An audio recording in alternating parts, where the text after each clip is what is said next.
Hello and welcome back to JEE Nerds. तो तुमसे पिछले वीडियो में बात करी थी, तुम्हें कन्विंस करने की कोशिश करी थी कि अप्रैल अटेम्प्ट में अभी भी कमबैक तुम्हारा पॉसिबल है। आज थोड़ा उस बारे में डिटेल में बात करनी है कि कैसे कमबैक की क्या पॉइंटर्स रखने हैं, क्या चेंजेस करने हैं तुम अपनी प्रिपरेशन में, और कैसे तुम गारंटी कर सकते हो अप्रैल अटेम्प्ट में अपना कमबैक। तो इसी के साथ स्टार्ट करते हैं।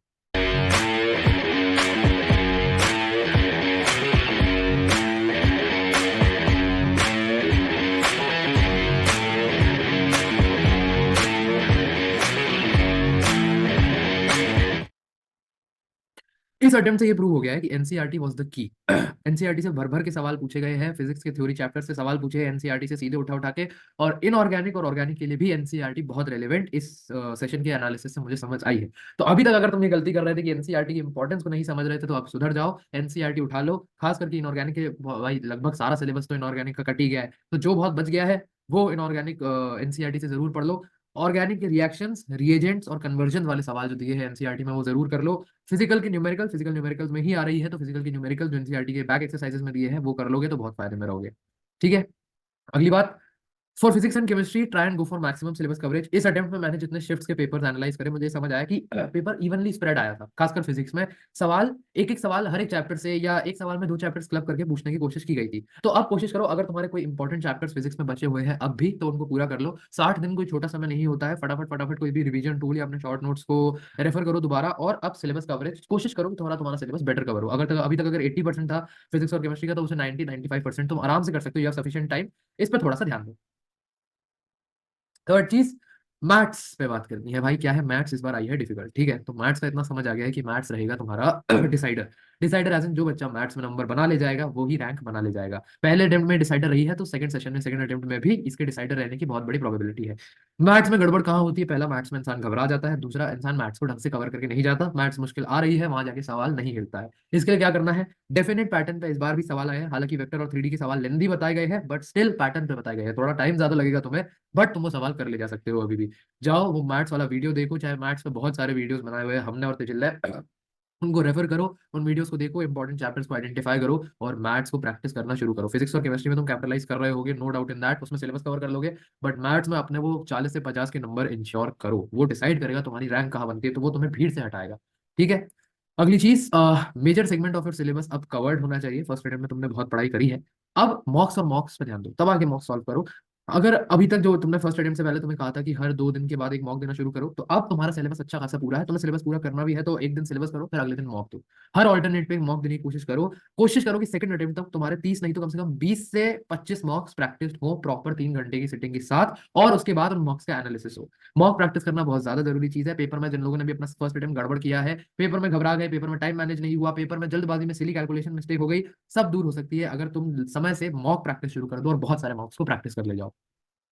अगली चीज, अब लंबे लंबे 8-8 घंटे वाले वन शॉट्स देखने का टाइम नहीं है। हम तो पहले भी तुम्हें बहुत ज्यादा इंकरेजिंग नहीं थे लंबे वन शॉट्स के लिए, बट इस समय तो strictly stay away from them. अगर तुम्हारे पास शॉर्ट नोट्स नहीं है या जल्दी तुम नहीं कर सकते रिवाइज, तो तुम्हें 2-3 रिसोर्सेज बताए हुए हैं। एजुनीति, मोहित गोइंका सर का चैनल है, उस पर जाके देख लो। फिजिक्स के लिए बहुत बढ़िया रिवीजन है। बाकी माइंड मैप रिवीजन सीरीज चलती है, अरविंद कालिया सर की माइंड मैप सीरीज है, पीडब्ल्यू के चैनल पे माइंड मैप सीरीज है। चाहोगे तो डिस्क्रिप्शन में वो पिन कर देंगे, नहीं तो तुझे यहाँ पे एक पॉपअप डाल देगा, तो तुम्हें समझ आ जाएगा कौन सी वीडियो की बात हो रही है।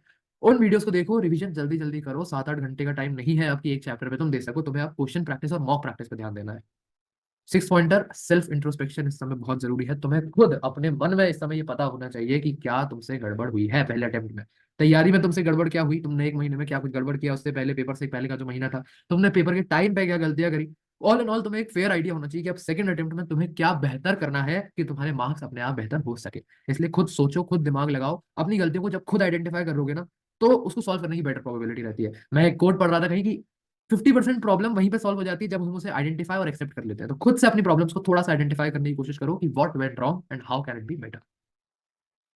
7, लैक ऑफ प्रॉब्लम सॉल्विंग। इसको मैं मॉक्स वाले पॉइंट से रिलेट करूंगा। जिस भी तरीके की गलती तुम इस पेपर में कर सकते थे और तुमने करी होगी, नर्वसनेस और एंग्जाइटी इशू आ गया, तुमने सिली मिस्टेक कर दी, तुमसे सवाल नहीं हिला, तुमने पेपर में टाइम मैनेजमेंट नहीं कर पाया ढंग से, तुम्हारे सवाल छूट गए, सब कहीं ना कहीं एक रूट कॉज उनका जो आता है वो होता है लैक ऑफ प्रॉब्लम सॉल्विंग। अगर उस रूट कॉज को ही हटा दोगे तो सारी प्रॉब्लम्स धीमे धीमे अपने आप डिमिनिश हो जाएंगी, वैनिश हो जाएंगी। बहुत सारे सवाल सॉल्व करो, पीवाईक्यूज लगाओ। सबसे पहले तो 2023 के पीवाईक्यूज लगाओ। फिजिक्स फर्स्ट सेशन का पेपर देखने के बाद समझ आ गया, बिल्कुल सेम पैटर्न पे बना है 2023 जैसा। फिजिक्स एकदम इजी आई है यार तुम लोगों पे, तो मुझे तरस आ रहा है यार। जेई मेंस के सेंटर में बैठ के तुम ऐसे सवाल सॉल्व करो फिजिक्स के, मुझे तो वापस आके देख के शर्म आ गई। फिजिक्स इजी आ रही है दबा के 2023, 2022, 2021 के पीवाईक्यू सॉल्व करो, केमिस्ट्री के पीवाईक्यू सॉल्व करो। मैथ्स में अगर चैप्टर्स डिफाइन कर लिए हैं अपने 12 से 15 चैप्टर्स डिफाइन करो और फिर उन्हीं के क्वेश्चन सॉल्व करते जाओ, करते जाओ और करते जाओ। प्रॉब्लम सॉल्विंग जितनी ज्यादा करोगे उतना ज्यादा तुम्हें कॉन्फिडेंस आएगा, जितना ज्यादा तुम्हें कॉन्फिडेंस आएगा उतनी कम तुम गलतियां करोगे और उतने ज्यादा तुम नंबर बना पाओगे। लास्ट चीज, लास्ट से सेकंड लास्ट होगी कि सेकंड अटेम्प्ट में कंपटीशन इंक्रीज होगा। पिछली वीडियो में भी कहा था, बिल्कुल होगा, और पिछली वीडियो वाली बात यहाँ पे रिपीट करूंगा कि try to come on the other side of the table. इस तरफ से तुम ये देख रहे हो कि अच्छा कंपटीशन अगली अगले शिफ्ट में इंक्रीज होगा, दूसरी तरफ आओ और ये समझो कि मैं अगली शिफ्ट में कंपटीशन को इंक्रीज करूंगा। मैं लेकर जाऊंगा वो मार्क्स ऊपर और मैं लेकर जाऊंगा परसेंटाइल ऊपर। मैं करूंगा बेटर तैयारी। वो जो भीड़ के बारे में बात होती है कि अच्छा बच्चे बेटर पढ़ लेते हैं इसलिए परसेंटाइल ऊपर जाती है, वहां पे वो बच्चा मैं बन के दिखाऊंगा। अगर तुम ये सोच सकते हो तो फिर तो तुम आराम से निकाल सकते हो यार सेकंड अटेम्प्ट। आखिरी चीज, stop asking start believing. First attempt थोड़ा सा गड़बड़ हो जाता है, मेरा भी गड़बड़ हुआ था, तो मैं फटाफट यही कर रहा था कि सेकंड अटेम्प्ट हो पाएगा क्या, किसको प्रायोरिटाइज करूं, एडवांस हो पाएगा क्या, बोर्ड्स हो पाएंगे क्या, सेकंड अटेम्प्ट में कैसे होगा यार, फर्स्ट अटेम्प्ट कैसे गड़बड़ हो गया यार। सवाल इतने पूछना बंद करो, अपने ऊपर विश्वास रखना शुरू करो। हो गई जो गलती हो गई उसको पीछे भूल जाओ, आगे अभी बहुत अपॉर्चुनिटी है तुम्हारे पास। 60 दिन कोई छोटा समय नहीं होता है, बोर्ड्स भी इतने डिफिकल्ट नहीं है जितना तुम्हें लग रहा है बीच में बड़ी अड़चन। उस पर भी बात करेंगे आगे, तुझे लाइन से वीडियोस लाने वाला है कि कैसे बोर्ड्स को तुम जेई के साथ टैकल कर सकते हो। बाकायदा तुम्हें रिसोर्स बता देंगे बोर्ड्स के लिए कि यहाँ यहाँ से पढ़ना है, ठीक है, उसकी टेंशन मत लो।